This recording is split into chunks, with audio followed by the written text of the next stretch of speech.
Thanks for that. And we're here today to talk about really where everybody should be with respect to compliance against critical part of the PCI DSS mandate, really around e-skimming controls, or you may hear it referred to as Mage Cart, or you may know it by the technicals behind the requirements 643 and 1161 inside PCI.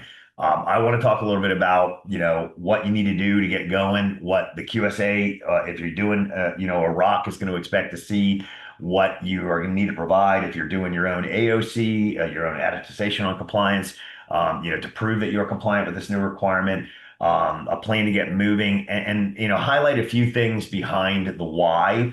As it relates to the risk to your business, as it relates to the business value that you can derive from getting moving and doing something about this. So we're going to dive in on all those topics. Always like to start with just a little quick primer on who we are, in case you don't know us. We haven't met before. We are a company that is purpose-built to protect data at the point of capture. We're a web security firm. We are really an enabler for your third-party services and your supply chain, your digital supply chain. We cover a really critical part of third-party risk management. You've got an entire ecosystem of partners that are connected into your website. And I think it's often overlooked as part of a TPRM, or third-party risk management, kind of strategy. We'll talk a little bit about, some of that as we go along. We really are a data security company first and foremost, but there's privacy elements that I'll expose. I know there's a few people in the healthcare industry that are on the call today. I want to speak a little bit to that.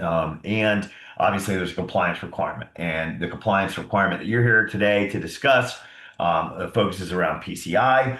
But we also, what we do has bridge over into GDPR, into HIPAA, FFIEC, and others. I think the good news is, as you kind of get yourselves aligned to try and cover this issue, and the PCI, compliance box, if you will, that if you straddle other industry, or if you're in any of these industries where you're multinational and you're doing work with clients across the EU, or you've got healthcare data or things of that nature, financial data, if you're in the payments or the banking sector, we have impact across those compliance regimes as well. We are a PCI PPO, a principal participating organization. That means that we are engaged at the highest level with the PCI Council, have been for multiple years now, actually helping shape and craft the requirement around eSkimming. And we are a member of the 2025 to 2027 PCI Board of Advisors. That's a seat that I hold and that our CEO, Ross Hogan, holds. And so we're directly plugged in, and we're really approaching the problem as a player or a partner, if you will, in the entirety of the payments ecosystem. And so we've developed a bunch of free tools to support your journey. I'll speak to a couple of them on this call. We can expose more of them in a follow-up call if you'd like. We'll talk a little bit about scoping and some really serious advice based on the perch that we've had in multiple task force groups with the PCI Council that you'll need to understand.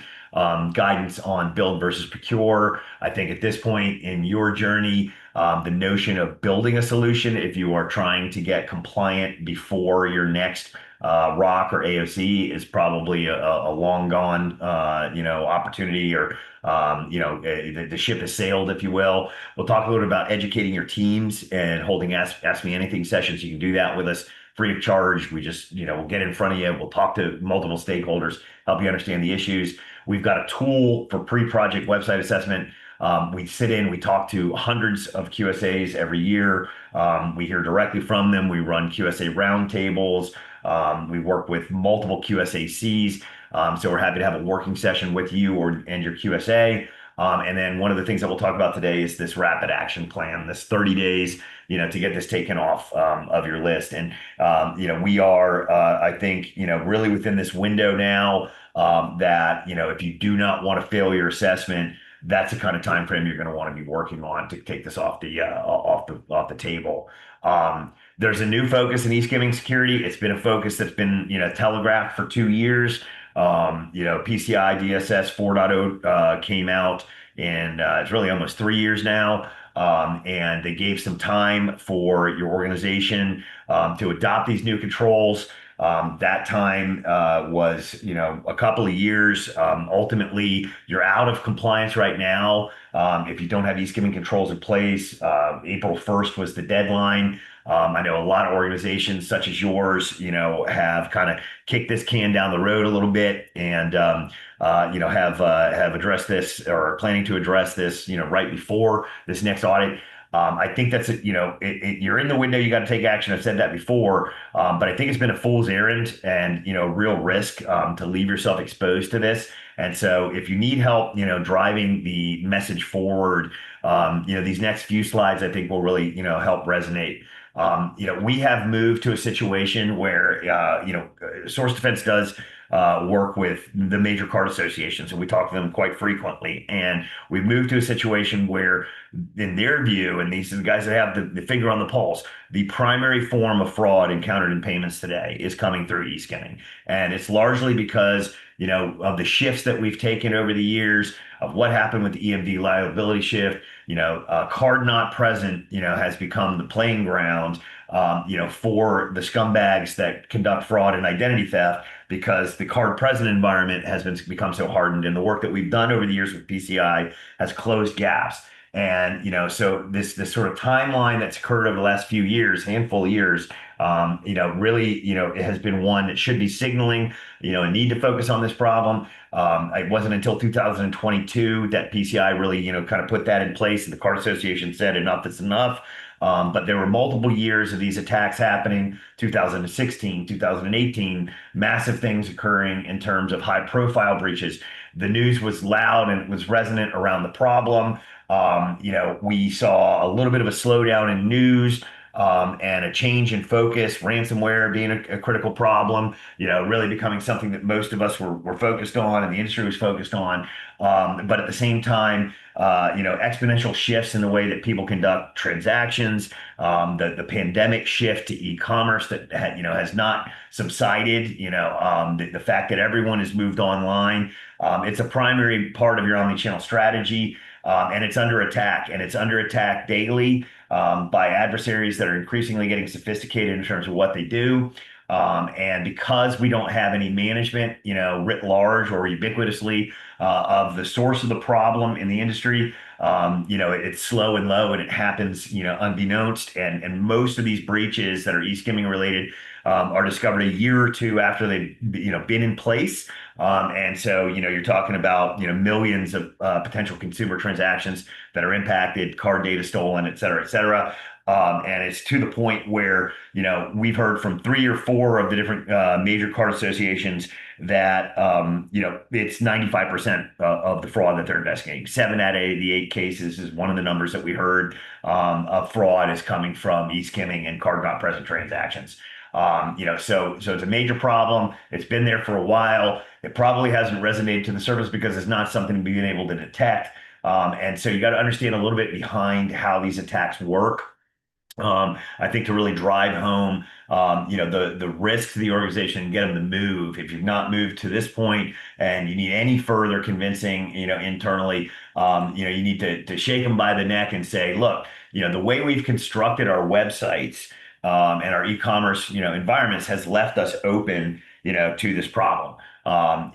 Effectively, eSkimming attacks start with JavaScript, and they start with the client side. So your controls that you have in place and WebSec are probably predominantly focused on the server side of things. The client side is where the bad guy operates, and effectively what they're doing is they're hijacking the JavaScript that runs on your site, largely brought in from third parties, to conduct eSkimming attacks with key logging, mage card, form jacking, credential harvesting, all the same names, to mean eSkimming. There's no native security controls behind JavaScript. JavaScript can basically do anything when it runs on your website, and it's on 97% of all websites out there in the world, yours included, and largely. And more, the script that's running on your site is not yours. It's brought in by a third-party supply chain. You've got, tools that are there for analytics. You've got tools that are there for customer support and chat. You've got multimedia plugged in. You've got all of your various different social channels plugged in. Increasingly, you're probably adding AI capabilities and bringing those into the mix, all to enhance the customer experience, all to enhance your business experience. Make sure you can drive, more value out of every shopping cart. Make sure you can find people and bring them back, if they abandon carts, etc. But major exposure, because 82% of what we found, 82% of the code that's running on your site, and thus the actions that that code performs, are completely out of your control. So, it's akin to, thinking back to the supply chain issue that caused a major breach at my wife's favorite retailer years and years ago, an HVAC vendor, right? That had the ability to log in on the back end of the network. Effectively, you've got, dozens of these partners, right, that represent your supply chain sitting right in the millions upon millions of transactions that are occurring with your consumers. And as a result, every single transaction is at risk. When JavaScript is compromised, or even in its native form, it has the ability to change page content, to record keystrokes, to add content, like text, video, form fields, right? To track user behavior, to take data and transmit it, right? Or in the case of a compromise, capture and exfiltrate it. To redirect visitors to other parts of your website or to other URLs under the attacker control. And so, JavaScript by its very nature has a lot of control over what happens in the consumer experience on your site. And when it's compromised and when there's no ability to see what that compromise has occurred, it really leaves you open to some pretty nefarious stuff that actually has impact on the scope that you should probably focus on, versus, what's just required in PCI. And I'll talk to that, here in a couple of minutes as well. But I put a little asterisk next to a few of these things, like changing paid content, adding content, redirecting visitors, because we'll talk through those, in a couple of minutes, as it relates to, part of this problem here. But again, the problem's been acknowledged. The card associations have said this is a big problem. We got to do something about it. Visa, back as late as 2022, started warning that, like, the targeting of these platforms, third-party code integrations, i.e., this JavaScript, is the common tactic that they're seeing utilized by threat actors. They're going after the supply chain. They're going after with a high degree of frequency, to steal card data and PII. If you look at their biannual reports ever since 2022, you're going to see a continued focus in Visa's warnings around eSkimming. So they're telling you, take action. Obviously, their influence at the council, along with MasterCard and Amex and the others, is what's kind of driven this need to focus on, these new controls. But the industry is saying do something about it, and it's not just for the sake of doing something. It's to drive out risk, drive out fraud, protect you, protect your brand, protect the consumer. What's required. I would hope by this point, you largely have an understanding of that, but I'm going to go through it anyway, real quick, just for those who don't. You have to have controls in place over top of this script that is running on these websites, on your e-commerce, in your e-commerce platform. You need to know what's running. So you have to have a complete inventory, and that has to be documented, has to be produced, and has to be able to be challenged by your auditor if you're using a QSA.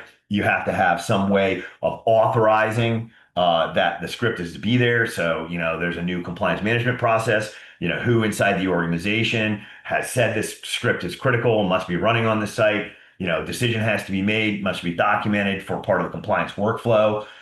You have to have a way to assure the integrity of the script. So you have to have monitoring in place of what the script is doing at its baseline. You have to have the ability to look and track, for changes in that script that indicate malicious behavior. You have to be monitoring the payment pages, and you have to alert and then thus take action or block all malicious script activity that's happening on your pages. So you've got to do a bunch of things. The council is mandating you're doing it. If you're not doing it now, you're already out of scope. You're already out of compliance. And you need to do this, and we'll talk about how here in just a couple of minutes. I did want to mention that, there are things that I did at the top. There are things outside of PCI's scope that you should be thinking about, protecting and controlling these scripts for anyway. And that is, that there are many, many documented cases of third-party data leakage, right?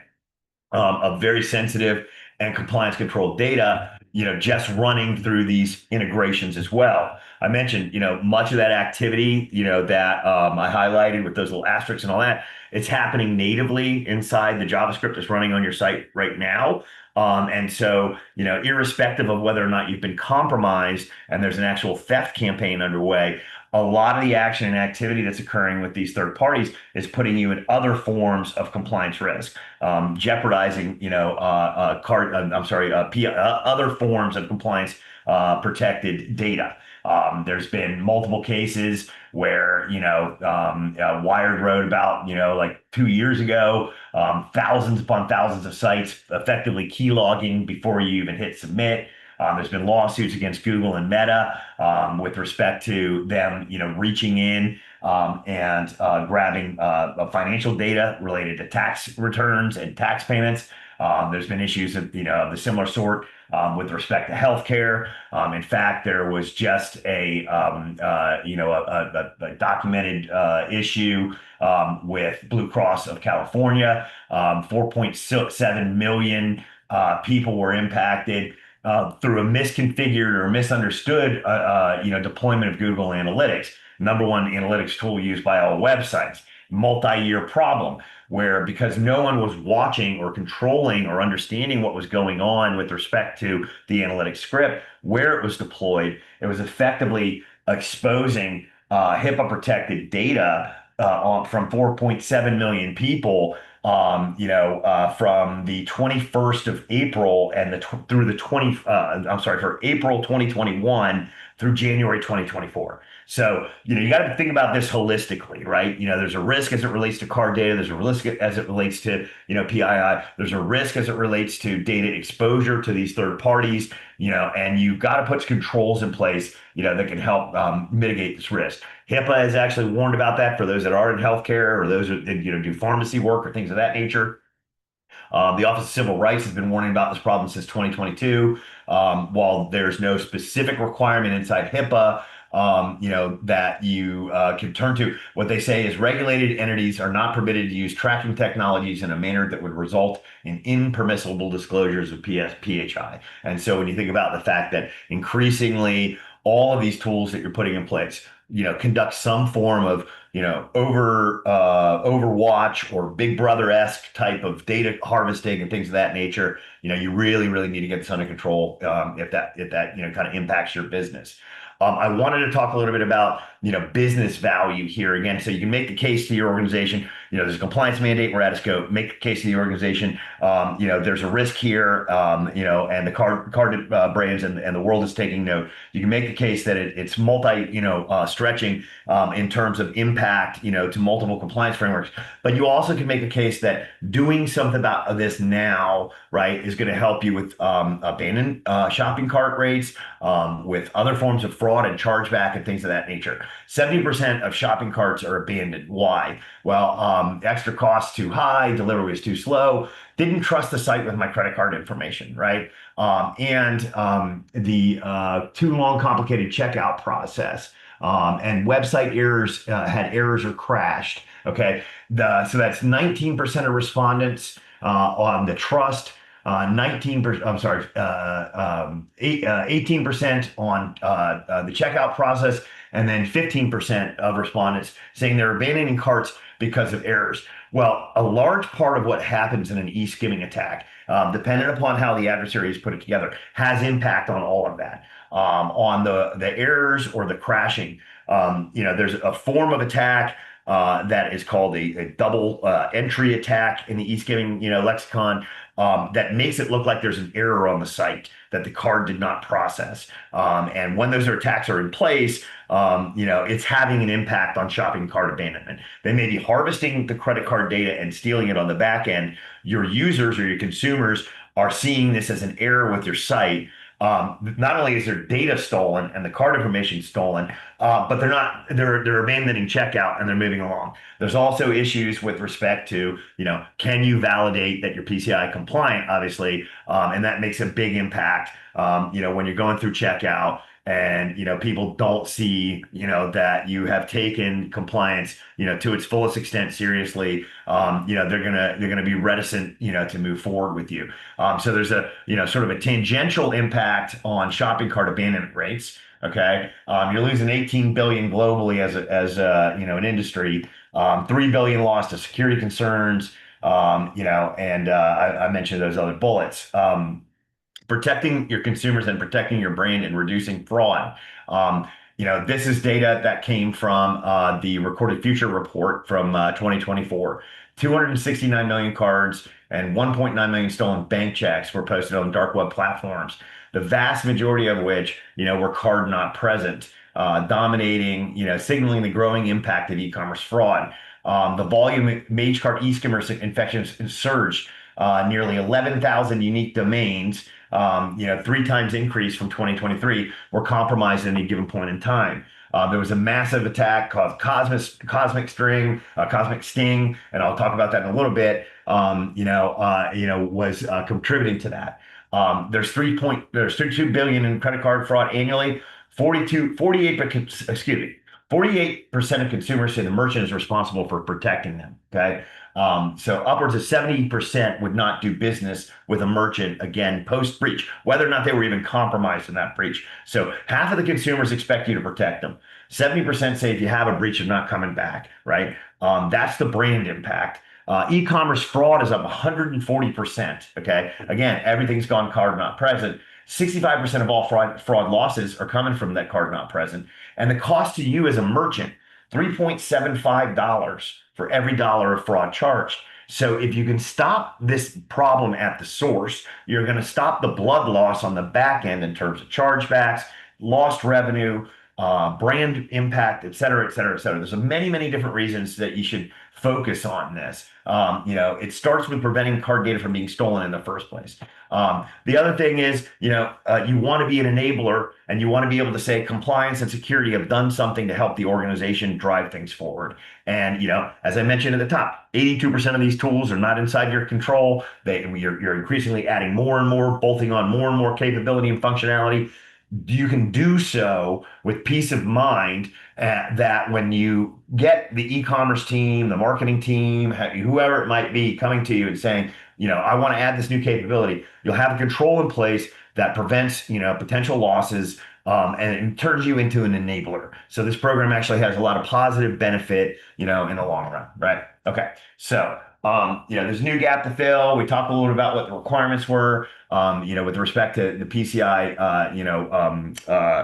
mandate. It is 643-1161. Okay. I won't go through it again because I already talked about that, but I have this in here to talk a little bit about sort of some of what the requirements were, how they changed back, what it might mean for scope for you, so you can sort all that out if you haven't had your ear completely to ground. There was a modification that came right at the last minute, January 30th, specifically intended for the small merchant community. I myself have sat on the small merchant task force with the PCI Council. I've also sat on the e-commerce guidance task force with the PCI Council. They announced this change, to SAC-A eligibility, right? Self-assessment questionnaire A, okay, is a SAC-A eligibility right at the end of January. And then they subsequently had to make another announcement with an FAQ 1588, that sort of provided more clarification. So what they came out in January and said, or late January and said is, effective April 1st, SAC-A eligibility would not effectively require, okay, 643 and 11.6.1 completely. Okay. And it didn't say that in so much words. They removed it from SAC-A if you were a SAC-A eligible merchant. So there's a, sort of a finger pointing at a finger or a circular, kind of reasoning here that you need to understand.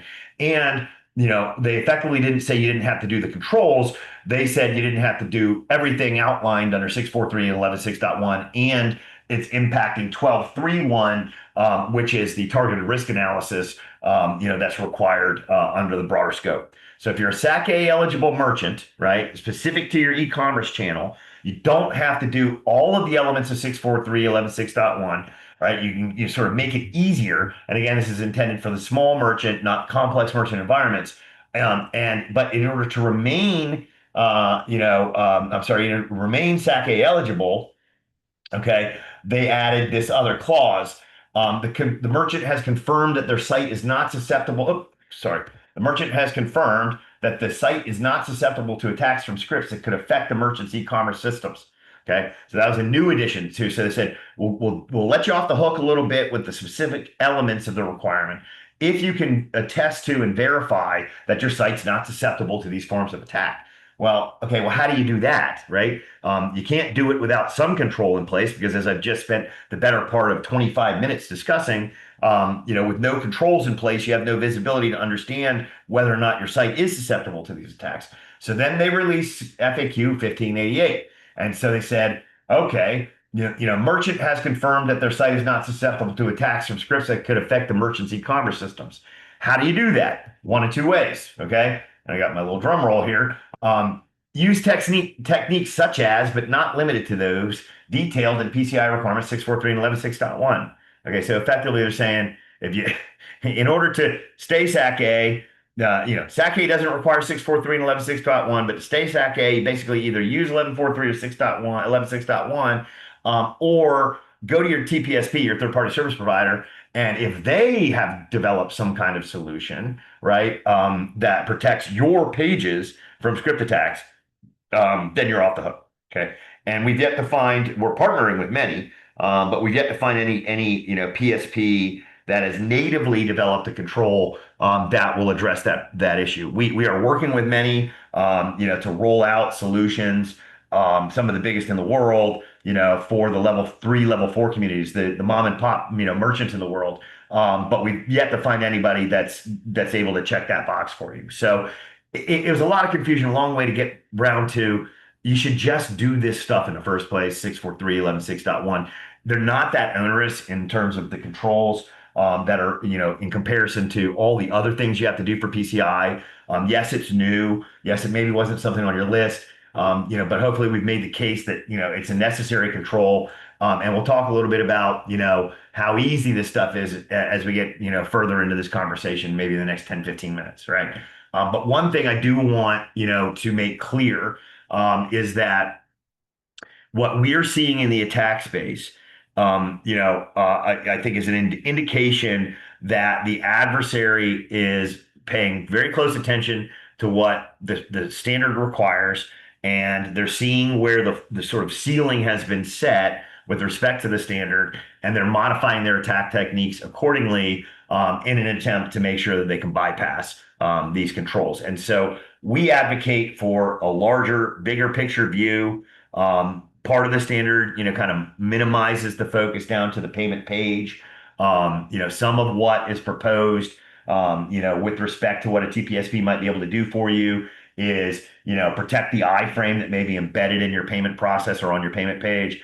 We are seeing attacks completely bypass, and the sort of controls just isolated to the payment page and move upstream to the entirety of the site.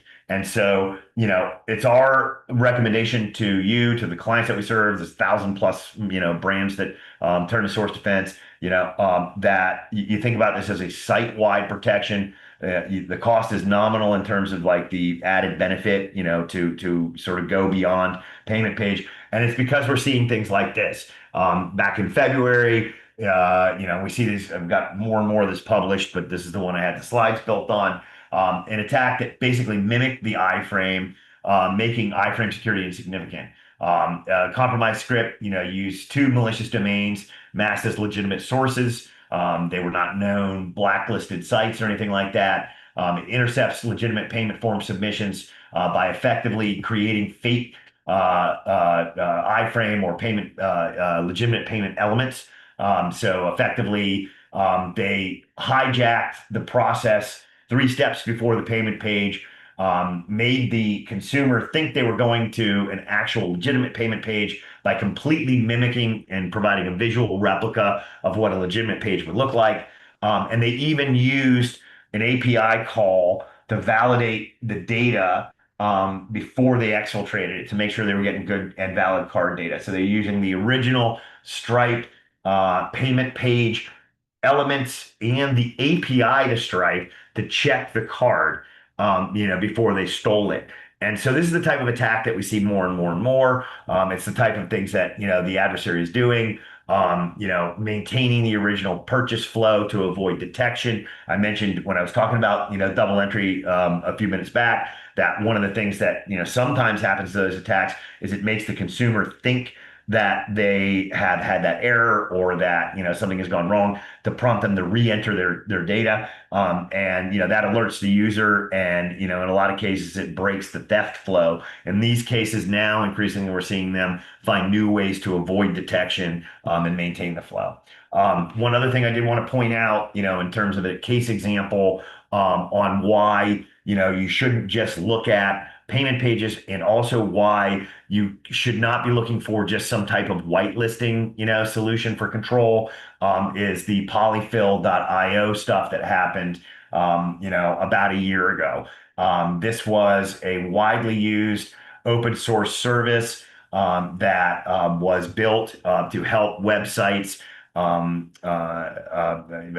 guess effectively take old, outdated browsers and allow them to run and still use new website functionality.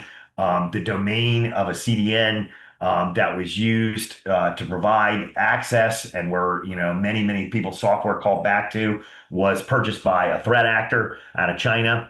The service effectively was then turned into an open source, widely impacting like 4% of the entire web, a malware dump or repository that people were calling into. Polyfill was a known service and a trusted service. And so if you had a whitelist, in place, controlling, what access scripts would have had, to your environment, effectively you would have allowed the adversary, a whitelisted approval to be running inside your environment. So, an issue, that just highlights some of the tradecraft these bad guys are using and some of the reasons that you want to be, really thinking bigger picture outside of just what's required under the standard. Cosmic Sting, is another one that had real wide scoping impact. And again, where trusted sources were there. Effectively, there was a vulnerability in Magento that was compromised by 7 different threat groups. 5% of all Magento sites or Adobe Commerce sites were hit. And it's just another example of what the bad guys can do, especially when you're relying on trusted sources. Another thing about the payment page versus site side is this is forensic investigations, reporting from security metrics, 2,000 investigations they've looked at in 100% of cases where eSkimming was a source.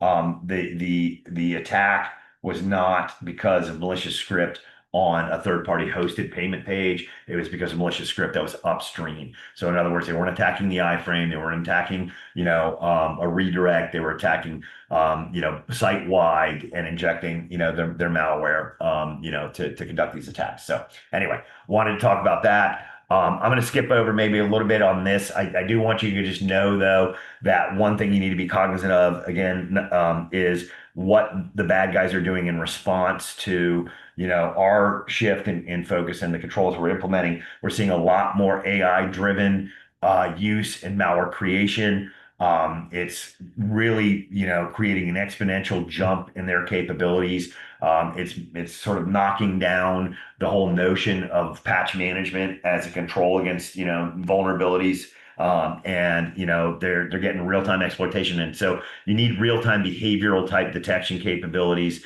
in order to spot, what the bad guys are doing, right?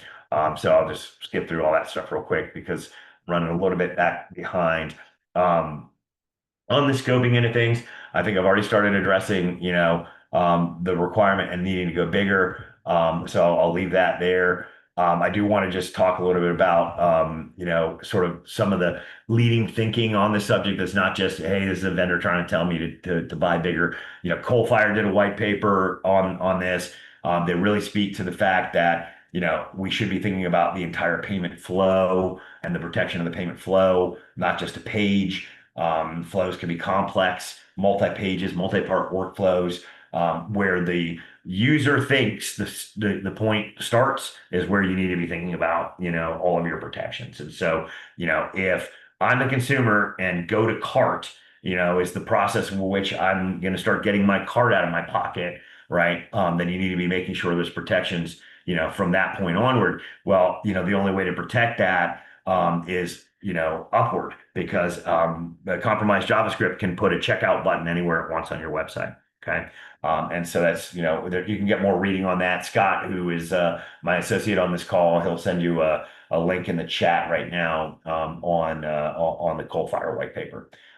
Build versus procure, as I mentioned previously, if you're in this webinar, you probably have no time to even think about addressing a do it your own. But in the event that you might, I do want to talk a little bit about, some of the thinking that's out there around CSP and SRI. And these are controls that, were mentioned in the DSS as potential ways to address the problem. So CSP and SRI are referenced, multiple times in the DSS. They shouldn't be. And why I say that is, CSP is a whitelisting type of hashing service. Dynamic third-party scripts is the norm. So, the scripts that you're running from Meta or any of these other guys that are out there are changing on the fly. You're never going to get an effective hash. Again, those trusted domains can't be trusted. If something happens to them, you've let the fox into the hen house. On every polymorphic mutation, which is occurring more and more and more with AI, your hashes break, and the ability to kind of keep up, with anything that is requiring a blacklist or a whitelist is going to be a major problem. Not only, that we were part of the e-commerce guidance task force, as I mentioned. We had 80 plus people in the industry, experts from the vendor side, from the payment service provider side, from the merchant acquirer end, from the card associations, vendors like us, all came together and unanimously sort of said, CSP does not work. It should not be something you should focus on. You can have it in there as an element of a multi-layered strategy, but it's not going to check the boxes that are required for the PCI mandate. It is not going to protect you, against the, sort of the real threat surface. So it's not my opinion alone. I think it's probably an issue that it's still referenced so heavily, in the DSS. But if you go to the guidance document that was created by the e-commerce guidance task force, you'll see all this content and more, advice on what to avoid there. Okay. Viking Cloud's also come out and said there's problems there, and they've actually reviewed, our solution against that type of approach. You can read the entire white paper there, and Scott will also send it to the chat so that you have a link, right? So if you want to give you 2 seconds, if you want to use your reader, or otherwise, Scott, please drop that in the chat for these folks. Okay. All right. So, getting to how the hell are you going to solve the problem in the next 30 days? Source defense is a super, super easy solution, super cost-effective solution. It deploys in 2 ways. It solves the problem, it does it without making you do a lot of work. And it's got a lot of one-click sort of push-button compliance capabilities built into it. We effectively are the leader in this industry. We were the pioneer. We started this focus, years before, this is even a conversation on the PCI level. We've got the experience, we know how to get things done, and we've got a program that, can get you done inside 30 days. So, what would you be looking at with source defense? You got 2 options. You've got, an external or a detection capability that effectively is providing alerting, and then you then have to take response to those alerts. It can still check all of the boxes, but it puts the onus on your security operations team to then do something when these detections are made and there's problems identified. The vast majority, 99% of our clients, go with more of the protection version, which is just a couple of lines of code deployed on your website, actually pushed the same way that the scripts that we're talking about needing control, are pushed, just literally just copy paste, drag drop, no code execution. We effectively sandbox all the JavaScript that runs on your site. We allow you to apply policies over the scripts that are running on your site. We suggest them for you, and you can adopt those or you can customize them. It's protection first. There's no alerts to respond to. We just stop behaviors that are malicious from occurring. We control on the data privacy side the access that these partners that you have on your website have to sensitive data. We basically defeat the entire problem, with a couple of lines of code and, with you having to do less than an hour a month worth of management. Not only that, we put it all into a PCI ready compliance, visibility and reporting package that enables you to literally, very layman's, kind of form, walk through all the things you need to do for your ROC or for your SAC. It is a proactive approach. It is dynamic. It is behavior based. It is, something that continues to evolve and grow with the threat. It doesn't require any predetermined rules. Our database of scripts continues to grow. Every single new client that comes on board, we find new scripts that are out there, new, edge cases, if you will, of partners that are being used. So it lives, it breathes, it just functions in the back end. We've had clients, for the most part, tell us it's the easiest thing they've ever managed. And we've had clients that have been with us for the better part of 6 to 8 years that represent some of the largest in the industry. It's just a set it and forget it, solution that runs in the background. You don't have a lot of work to do behind it. When we look at, what it can do, it can be up and running overnight. We can do this tomorrow for you. We've had a couple of clients that came to us on the back of breaches and we were up and running same day. But we say we'll move as fast as you can. Usually it's, the client environment, for requisite testing or for the contract negotiation process. We just literally, this morning, finalized an agreement with one of the world's largest diagnostics firms. It took a lot of red lines, but that's on the legal guys, right? Not on the effectiveness of how we can get things done for you. So if you were to start today, right, and we get engaged, we've got a 30-day roadmap for you. We can accelerate that if your teams can, but I can guarantee you, so long as you don't let the lawyers take 15 rounds of red lines, we can have this thing done for you before that next rock comes around, right? So from zero to compliant in 30 days or less. It's funny. I've had this slide, this came from a QSA roundtable for a while, and these were warnings that people were making at the QSA level, 8 months ago, saying, "Don't wait, get moving." You think 2025 is right around the, it's far away, it's right around the corner. But what the 30-day plan looks like, right? We're right here at day one. Discovery. What do you have? What do you need? What's available? What's next? That's our first call. And then eval typically takes 2 days. We do some work identifying the teams, analyzing the environment, agreeing on the outcomes, and then we go through the acquisition process. And so, procurement, scheduling, operations, all those types of things, generally can happen in a couple of weeks. And then deployment training and moving forward, can happen in that like 30 plus window. We have a tool that's available. If you don't even know what's on your website, we can get you tomorrow, a complete look at the scripts that are running on your website. We can frame that out for you and give you, effectively like a guided POC, behind our tool, because we're going to give you access to, the compliance platform, right? We can have a meeting with you same day if you want. Bring all your teams in. We'll kick off an analysis of what we found, and we'll talk you through what the next steps need to be. And then we'll get an aggressive roadmap moved through to get to formal eval if you need it, and then on through, the rest of the process. This isn't something that's going to break the bank. This isn't something that, is going to cost you the equivalent of like multiple full-time employees. When you think about this in the, broader sense of security and compliance tooling that you've had to invest in, This is really, probably the easiest thing, you're going to have to deal with at probably one of the best price points you'll have to deal with. So, the motivation should be there to get moving. And moving means, working with us, or if you're going to go work with somebody else.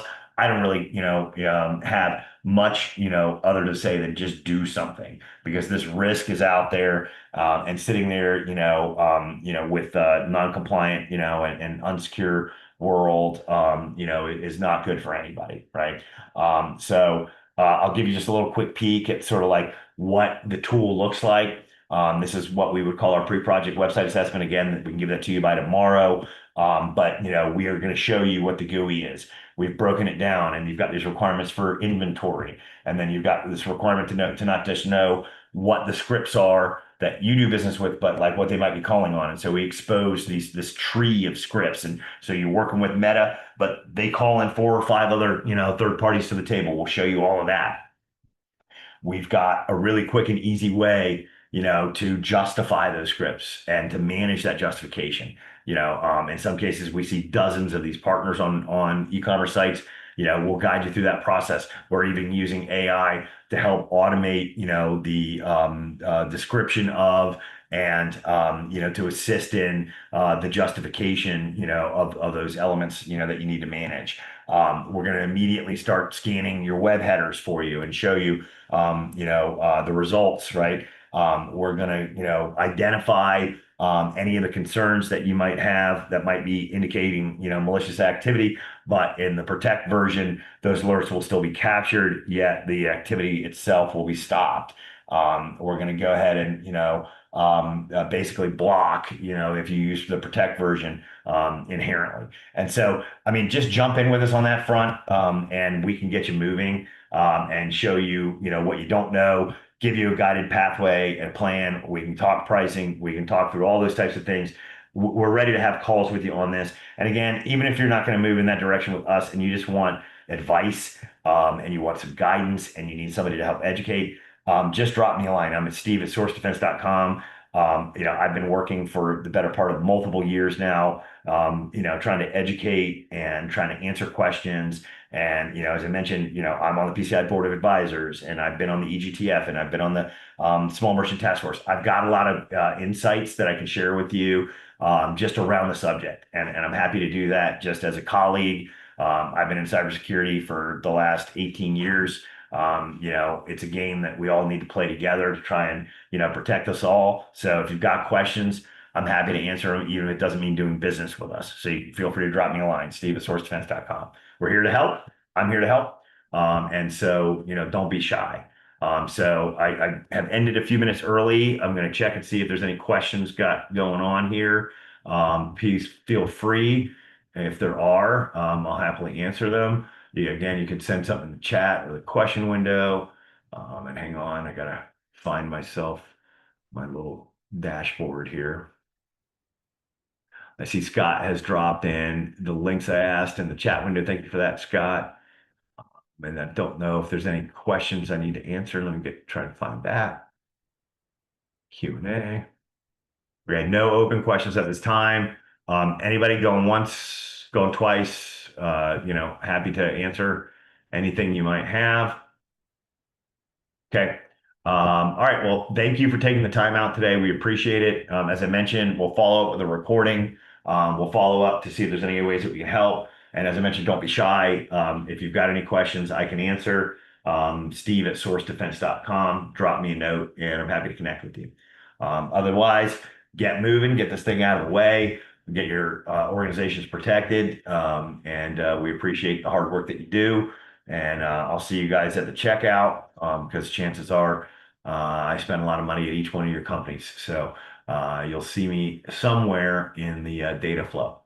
Thanks, guys. Appreciate it. Have a nice day, and we will talk soon.